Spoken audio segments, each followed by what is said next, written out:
트럼프 대통령이 미국 조선업 부활을 꿈꾸면서 우리나라에 러브콜을 보냈습니다. 여기에 슈퍼사이클까지 맞이하면서 조선업계에 봄바람이 불고 있는데요.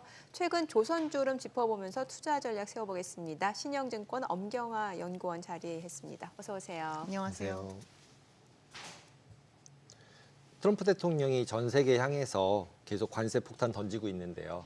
그 와중에 이제 조선주만 계속 좋잖아요. 네네. 네, 이 상황에서 이제 사람들이 이제 신규로 들어가기엔 또 어렵고, 그 다음에 가지고 계신 분들은 언제 또 이제 팔아야 되나 아니면 이게 슈퍼사이클이니까 계속 가지고 있어야 되나 고민스러운데, 이제 제일 유명하신 분이시잖아요. 조선업 관련해서 저도 이제 성함만 분명히 듣다가 있으세요. 예. 네, 그래서 어떻게 보시는지 알려주시면 도움이 될 것 같습니다. 기업의 주식을 사실 때 뭐 보고 사시나요? 기본적으로. 보통 흔히 이제 교과서적으로 얘기하면은 뭐 실적, 펀더멘탈 뭐 이런 거 보라고 하는데. 예, 맞습니다. 예. 조선업체들의 실적, 펀더멘탈이 올해부터 굉장히 눈에 띄게 좋아질 예정이고요. 네. 저희는 장기 수주 산업이라고 보통 얘기를 하는데 네. 그 수주가 장기적으로 나타나는 이유 중에 하나가 수주를 받자마자 배를 만들지 않고 2, 3년 이후에 저희가 매출로 드러나게 되거든요. 네. 그래서 지금 저희가 매출로 인식하고 있는 선박들은 2022년과 23년에 주로 수주한 선박들에 해당이 됩니다. 네. 그리고 그 뒤로 지금 24년 끝날 때까지 그리고 최근에 25년까지도 수주를 잘 하고 있는 상황이기 때문에 실적의 개선 기간이 앞으로 27년 정도까지도 저희가 개런티를 할 수가 있고, 이번에 사이클에서 저희가 배를 이렇게까지 많은 선주들이 많이 필요로 하게 된 계기가 친환경 선박으로 전환을 하기 위한 수요였기 때문에 과거처럼 단순히 작년보다 올해 배가 많이 필요해서가 원인이 아니라 지금 현재 전 세계에서 돌아다니고 있는 배들이 친환경 선박으로 전체적으로 전환이 되기 위한 부분이기 때문에 저희가 사이클이 좋다라고 표현을 하는 것이고, 앞으로 저희가 나올 실적에 대해서 뭐 올해까지는 잘 나오는데 내년은 모르겠습니다. 이 얘기를 굳이 드리지 않는 상황이기 때문에 네. 주가의 향방에 대해서도 조금 편안하게 말씀드릴 수 있는 상황인 것 같습니다. 그러면 27년까지가 이제 확정이 거의 다 돼 있는 거고, 그 네네. 이후가는 지금 이제 관세 때문에 오히려 군함 뭐 이런 게 더 들어와서 더 좋아진다 이렇게 보면 더 사이클이 계속 더 간다 이렇게 봐야 되는 거고, 옛날에 현대중공업 같은 거 되게 좋다 그래가지고 샀다가 네네. 완전히 지금은 막 여러 개로 흩어졌지만, 그래서 와 조선업 이거 장난 아니다, 빠질 땐 정말 많이 빠지는구나, 이게 장치 산업이니까 한번 무너지면은 이게 그러니까 직원도 너무 많고 이게 인프라가 너무 크잖아요. 언젠지 알아요, 그 시기. 그 정화조라고 정유화 조선 왜 거기 그 들어가지고 한 16년 전에 제가 장투하다가 그러고선 조선지대가 쳐다도 안 보거든요. 그때 아예. 현대중공업이 한 29만 8천 원 막 이럴 때 50만 원 정도 갔었다가 내려왔었고요. 네. 네. 근데 왜 그리고 정화조였을까요, 참 하고만. 그때 당시 산업재해와 이제 중후장대한 그런 그쵸, 산업들이 예. 좋았고, 2000년대 저희가 2004년부터 2007년까지를 이제 슈퍼사이클의 네. 시기로 저희가 보통 얘기를 하는데, 그때 당시는 전 세계에 볼륨적인 증가가 되게 많은 시기였었습니다. 왜냐하면 중국이 전 세계 공장 역할을 하면서 원자재를 빨아들이고 다시 만들어서 완성품을 뿌리는 단계였었기 때문에 저희가 조선업체의 고객사에 해당하는 해운사들이 정말 전에 없이 벌 만큼 돈을 많이 벌었고, 실제로 선박에 대한 발주를 되게 투기적으로 감행했던 시기였었고요. 이번 시기를 저희가 더 좋게 보는 이유 중에 하나는 일단 그때처럼 시장 참여자들이 별로 흥분하지 않습니다.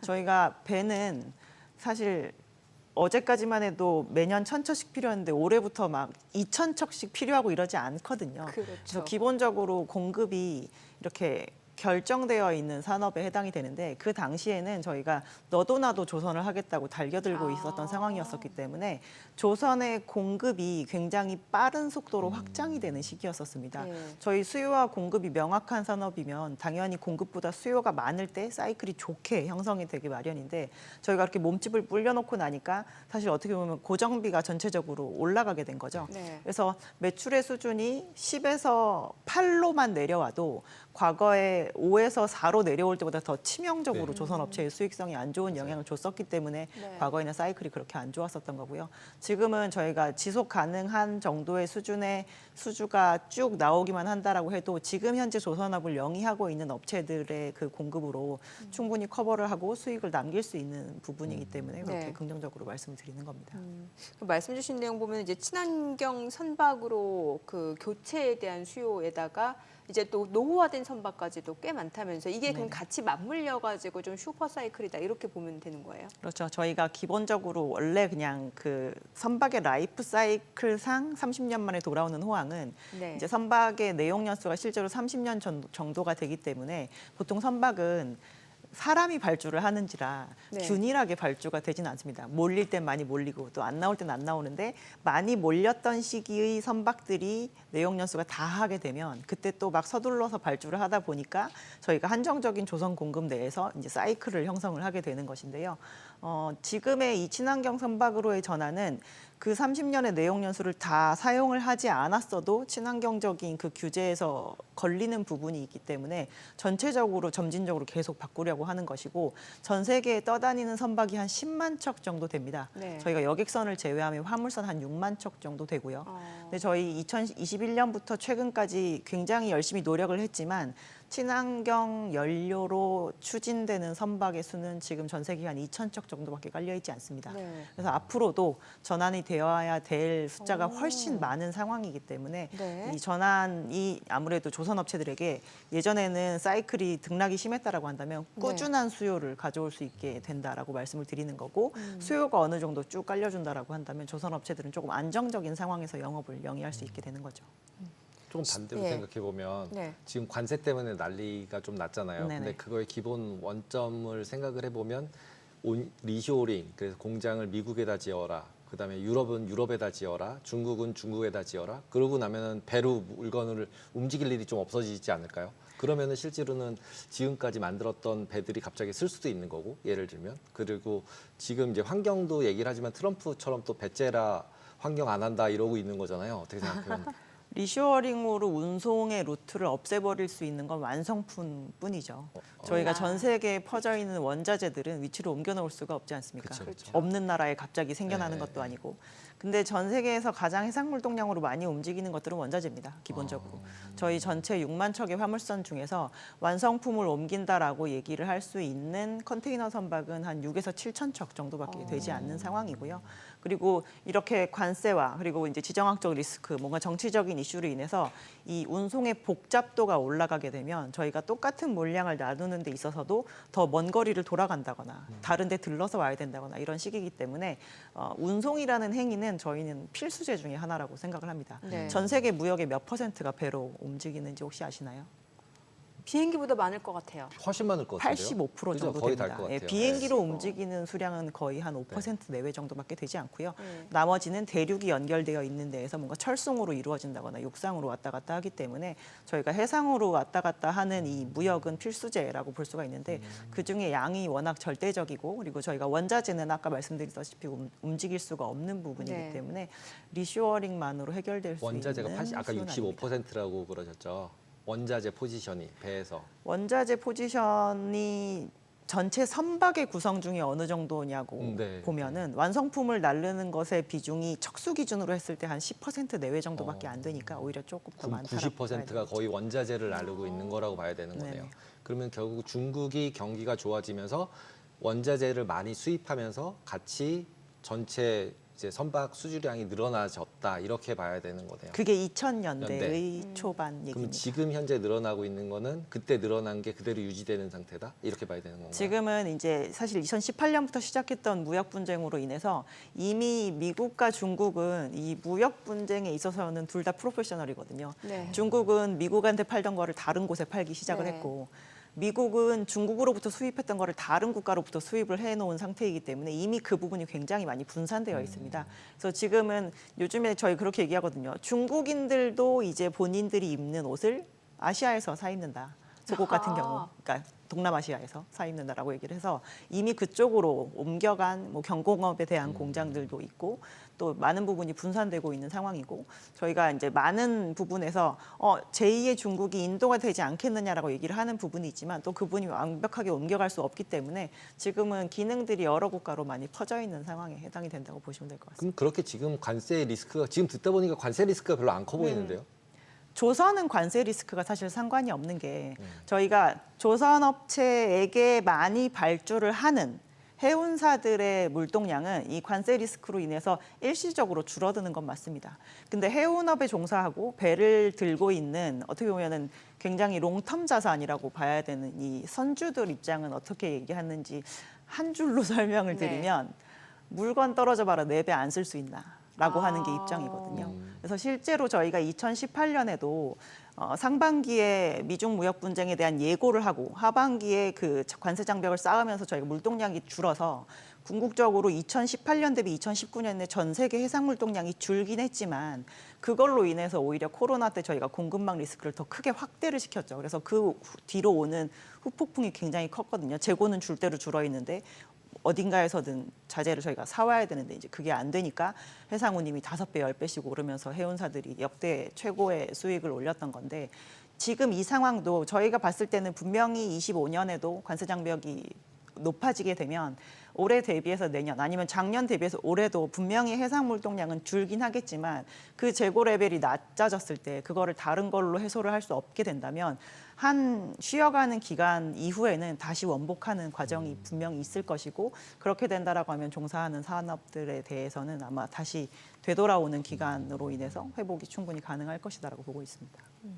지금 주요 조선사들 실적 발표 있죠. 이미 한화인지는 발표를 했고 네네. 이제 내일 보니까 HD 현대그룹 그리고 삼성중업 그리고 28일 또 한화오션 실적 발표 예정인데 지금 어떤가요? 실적 전망이라든지 이미 발표한 기업은 어떤지도 좀 알려주세요. 저희가 작년에 조선업체들의 실적이 1분기부터 4분기로 갈수록 이익률이 점점 높아졌었거든요. 이익률이. 그래서 대체적으로 24년 1분기에 조선업체들의 영업이익률이 낮은 한 자릿수 정도 네. 수준이었습니다. 네. 그리고 작년에 4분기에 클로징을 할 때 HD 현대사모가 10%, 그리고 현대중공업이 7%, 그리고 삼성과 한화가 5%, 현대미포가 3.3%로 클로징을 했는데요. 네. 그 뒤로 작년 4분기 대비 올해 지금 1분기에 만들고 있는 배들의 단가도 계속 올라가고 있는 상황이기 때문에 전 분기 대비해서 조금만 올라간다라고 해도 작년 1분기와 비교했을 때 지금 이익 수준이 2배, 3배 정도 수준으로 올라와 있는 상황입니다. 그래서 올해 1분기 실적 시즌 같은 경우는 이제 전년 저희 보통 같은 기로 해서 많이 비교를 하게 되기 때문에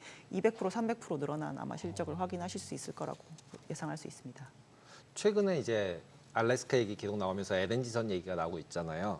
그러면은 기본적으로 그 부분에 대해서 이제 사업성이 좋다 나쁘다. 그다음에 거의 플러스에서 쉐빙선 뭐 이 얼음 깨고 지나오는 배까지 얘기를 하는데 그게 우리밖에 못 만든다 막 이러는 이제 유튜브도 많이 올라오는데 진짜로 우리밖에 못 만드나요? 미국에서 나왔던 그 처음에 나왔었던 얘기상으로 네. 미국에서 필요로 하는 일반적인 상선도 동맹국에서 건조할 수 있게 하고 네. 쇠빙선 같은 경우는 나토 가입국에서 만들어서 오는 게 좀 빠르게 가져올 수 있는 길이다라고 얘기가 되어 있었습니다. 그래서 그쪽에서 나오는 쇠빙선의 원래 1차 타겟은 한국은 아니었었고요. 근데 우리나라가 뭐 예전에 러시아의 사할린 프로젝트나 이런 것들을 다 참여를 하면서 실제로 국내 조선 업체들은 쇠빙 LNG선이나 쇠빙 원유선을 건조해 본 경험이 다 있는 상황이고요. 지금 미국이 알래스카 LNG에 대해서 자꾸 한국과 일본에게 참여를 하라고 얘기하는 이유 중에 하나가 미국은 LNG를 수출하기 시작하고 나서 얼마 되지 않아서 수출 1등국이 된 국가입니다. 근데 전 세계에서 LNG를 가장 많이 수입해서 쓰는 국가는 중국이거든요. 네. 아시아 지역이기도 하고. 그래서 지금 미국이 LNG를 주되게 팔고 있는 국가들은 사실 에너지를 쓰는 양에 대한 성장성이 높은 국가는 아닙니다. 그러니까 직접적으로 수입해서 갈 국가에게 사업 참여까지 유도를 하는 방식으로 지금 이 사업을 진행하려고 하는 것인데요. 사업에 대한 그 수익성이나 뭐 사업성에 대한 부분은 실질적으로 가격이 책정되는 과정을 저희는 좀 지켜봐야 될 거라고 생각을 하고 있고요. 그래서 원래는 미국에서 그냥 본토에서 진행하는 셰일가스를 파서 그거를 판매하게 됐을 때 한국 조선 업체들이 다이렉트로 수익을 보게 되는 부분은 굉장히 자명한 부분이었었는데 알래스카 LNG 같은 경우는 저희도 사업성을 좀 판단해 볼 필요가 있다라고 생각하고 있습니다. 네. 이 조선업 하면은 지금 글로벌리 중국이 1위 점유율을 차지하고 있는 네네. 거죠. 이게 어느 정도예요? 중국 같은 경우는 지금? 전 세계에서 톤수 기준으로 중국이 가장 많은 선박을 만들게 된 지는 이미 한 15년 정도 15년. 지났습니다. 2009년부터 1등 조선 국가로 올라간 네. 상황이고요. 근데 이걸 금액으로 산정했을 때는 우리나라랑 지금 중국 조선 업체가 그냥 톤수 기준 점유율로는 50%대 한 30% 정도 되는 상황인데요. 우리나라가 한 30%. 국내 업체들이 워낙 고부가 가치 선박을 많이 만들고 있어서 금액 기준으로는 거의 유사한 수준의 그래요? 그 선박을 만들고 있는 상황입니다. 나머지 20은 누구예요? 호주? 일본 및 기타. 일본 및 기타. 그럼 아직도 미국하고 한국하고 중국인 거네요. 배는. 미국은 전 세계 선박 수주 점유율이 한 0.1% 정도밖에 안 되고요. 되니까. 전 세계 아직 선박이 1년에 한 1,500척에서 1,800척 정도 만들어지는데 미국이 최근 몇 년간 1년에 2척 정도 두 척이라고 만들었던 걸로. 1년에 두 척. 제가 지금 이제 일본하고 한미일, 그러니까 한중일이 100인 아, 거라는 네네. 거죠. 예, 예. 극동아시아 3국이 거의 지배적으로 하고 있죠. 그 중에서 이제 우리나라 같은 경우 이제 고부가 가치 선박을 많이 네네. 이제 하다 보니까는 금액으로는 거의 대동소이하다 이렇게 네, 말씀 얘기를 해주셨는데, 그러면 지금 여기서 미국이 어찌됐든 중국하고 지금 계속해서 관세 무역 전쟁하고 있는 상황이다 보니까 중국 선박에 대해서 이제 고율의 관세를 부과하겠다라고 하면은 사실 우리나라 조선사들은 정말 반사 이익이 기대될 수밖에 없는 상황이네요. 이 부분에 맞춰서 이제 네. 유럽에 있는 선주나 아시아에 있는 선주들이 네. 아 그럼 나 중국 말고 한국에다 무조건 발주해야겠다라고 결정을 한다라고 하면 그 부분이 아. 저희는 맞을 거라고 보는데요. 사실 지금 전체적인 수량에서의 중국의 점유율은 우리나라가 다 커버할 수 있는 정도의 수준은 아닙니다.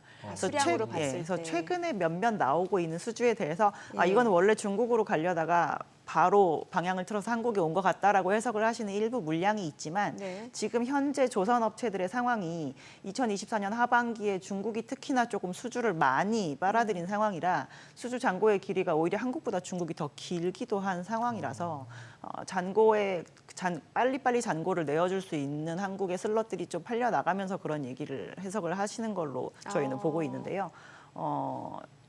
제가 유럽 선주면 네. 뭐 트럼프의 그런 정책 방향에 따라서 즉각적으로 반응하면서 바로 한국으로 틀지는 않을 것 같습니다.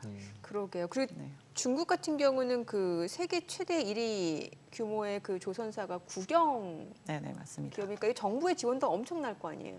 그리고 이제 정부에서 진행하는 선박금융으로 정부에서 진행하는 해운사가 네. 발주를 해서 네. 그 중국의 그러니까. 조선소가 레코드를 쌓는 아주 네. 바람직한 구조를 가지고 있는 상황이죠. 우리도 그렇지 않았나요? 그 쉽파이낸싱 굉장히 유행을 했었고 막 대체 펀드 나오고 아. 굉장히 파이낸스까지 다 했고 그다음에 우리나라 국가도 부산인가 어디에 그런 이제 자금 해주는 데가 있고 이렇지 않나요? 우리나라는 국가의 사이즈 대비해서는 조선업과 해운업이 굉장히 큰 국가이긴 한데요. 네. 선박금융은 굉장히 후진적인 후진적이요? 나라 중에 하나라고 볼 수 있습니다. 그럼 엄청 솔직하게 말씀을 근데 주시네요. 이전에 제가 은행에 다닐 때 네. 쉽파이낸싱이 굉장히 핫했었거든요. 아. 언젠가요? 조금 이제 오래되긴 했는데요. 그 부분을 다시 돌려올 때 이번에 너무 힘들었습니다. 네. 아. 한번 바꾼 마음을 잘 돌리지 않으시더라고요.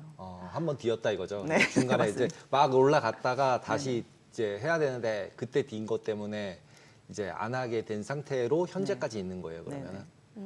22년 전후로 해서 약간 완화된 것 같긴 하고요.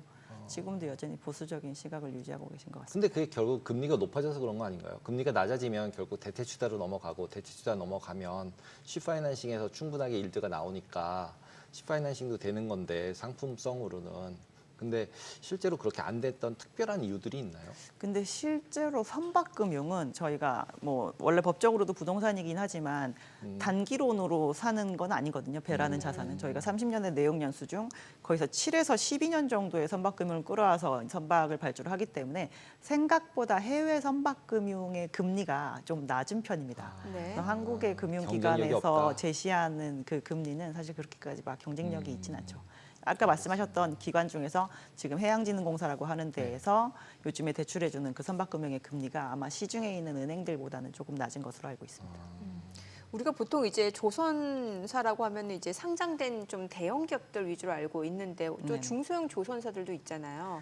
많이 없어졌죠. 많이 없어졌어요. 굉장히 많이 없어졌습니다. 네. 그럼 지금 이제 IPO 준비하고 있는 업체도 있던데요. 대한조선이라는 예, 회사가 예. 지금 있는 상황이고요. 저희 예전에 상장되어 있다가 지금은 상장 폐지는 되어 있으나 회사는 유지가 되고 있는 K조선이 있고 그리고 지금 대선조선 정도 요렇게가 이제 저희가 알만한 그 배를 만드는 회사의 비상장사인 것 같습니다. 대한조선.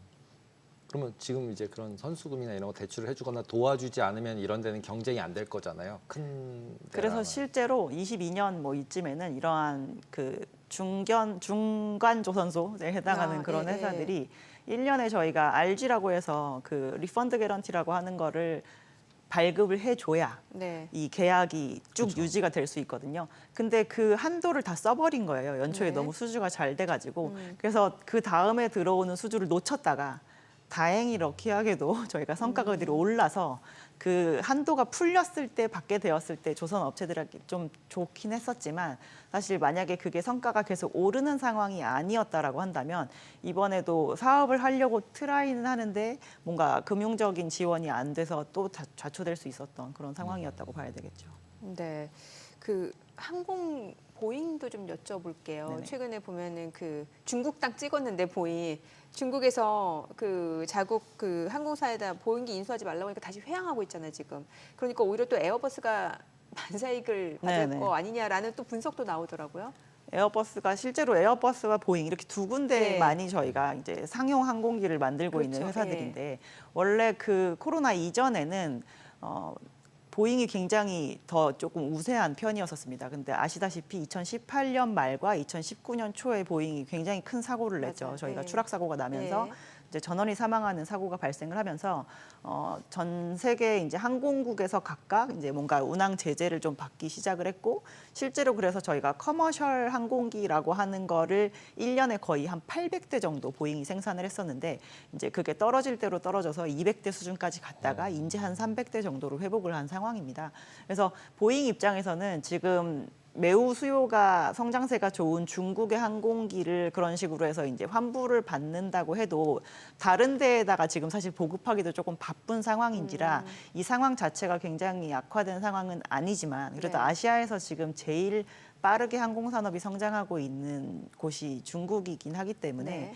이 부분에 대한 시장을 놓친다라고 한다면 여기를 대체할 수 있을 만한 다른 쪽으로 채우지 않으면 보잉 입장에서는 앞으로의 성장세를 좀 담보하기가 어려운 부분은 있을 수 있겠죠.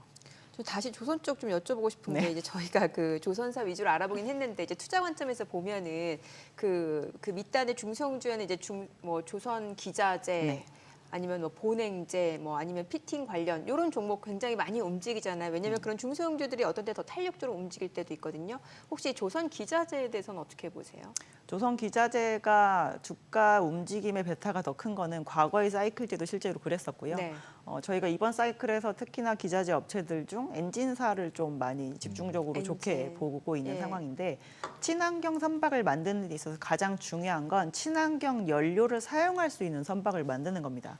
그러기 위해선 저희가 엔진 자체를 아예 바꿔야 되고 네. 그거를 위해서 저희가 선박을 바꾸는 상황에 해당이 되거든요. 그리고 조선 업체에 대해서 이제 투자를 하실 때 나중에 분명히 한 번은 한계에 부딪힐 텐데 더 많은 배를 만들진 않잖아요,라고 하는 그 한계점이 분명히 올 네네. 거거든요. 근데 기자재 업체들 같은 경우는 국내에 있는 조선 업체에게만 납품을 하는 게 아닌지라 네. 저희가 매출 성장률에 있어서의 확장성을 좀 더 넓게 가져가는 편입니다. 아 그럼 중국 쪽으로도 납품을 하는 네, 거예요? 중국 쪽으로도 납품을 많이 하고 있고 중국 같은 경우는 우리나라와 달리 지금 조금 증설을 진행을 하고 있는 편이거든요. 그래서 그게 또 중국 내에서 기자재 밸류 체인이 모두 다 갖춰져 있는 상황에서 증설을 하고 있지는 않은지라 네. 요즘에 이제 한국에 있는 필수 기자재 업체들에게 굉장히 그 수주 요청을 많이 하고 있는 상황이고 실제로 얼마 전에 실적 발표를 한 하나 엔진이 네. 1분기에만 수주를 거의 작년 매출만큼 수주를 했는데요. 한 분기에. 그 안에서 거의 70%에 가까운 수주가 중국의 단독 조선소로부터 들어온 수주였었습니다. 그러네요. 그럼 조선 기자재 쪽에서는 엔진 쪽을 좀 이제 매력적으로 볼 수 있다. 네. 그 외에 뭐 보냉제라든지 이쪽은 안 보시나요? 보냉제나 피팅도 저희 네. 다 커버를 하고 있는데요. 보냉제 같은 경우는 일단 LNG 시황이 무조건 좋아야 됩니다. 근데 그러네요. 과거에 2004년 전후로 해서 LNG 업황이 왔을 때는 LNG가 그렇게 전 세계에 굉장히 많은 선박 개체에 해당이 되진 않기 때문에 네네. 이 시황의 등락이 굉장히 심한 편이었어요. 저희가 7년에 한 번씩 좋았다가 말았다가 이거를 반복을 하다 보니 이 보냉제를 납품하는 보냉제 업체가 매년 본인의 생산 능력을 다 채울 수 있을 만큼의 수주를 받아본 적이 없거든요. 네. 근데 요즘의 시황은 보냉제 업체들이 본인들의 가동률을 충분히 돌릴 만큼 굉장히 많은 LNG가 발주가 되고 있는 상황이 되어서 요즘 굉장히 예. 좋아진 상황입니다. 근데 저희가 기자재 업체들도 투자를 하는 데 있어서 이제 매출 확장성도 봐야 되고 이 사이클의 지속성도 중요하다라고 말씀드렸는데 그 두 가지 측면을 다 갖고 있는 데들은 특정한 선박에 들어가기보다는 모든 선박에 다 들어가는 회사일수록 좋고요. 그리고 진입 장벽이 높은 기자재여야 되기 때문에 단순한 부품보다는 이제 조립 공정이 들어가야 되는 그런 쪽이 좀 더 기자재 업체로서의 매력을 따져봤을 때도 조금 더 낫다라고 엔진이 제일 좋다는 거네요. 네, 맞습니다. 네. 네, 오늘 내용 잘 들었습니다. 고맙습니다.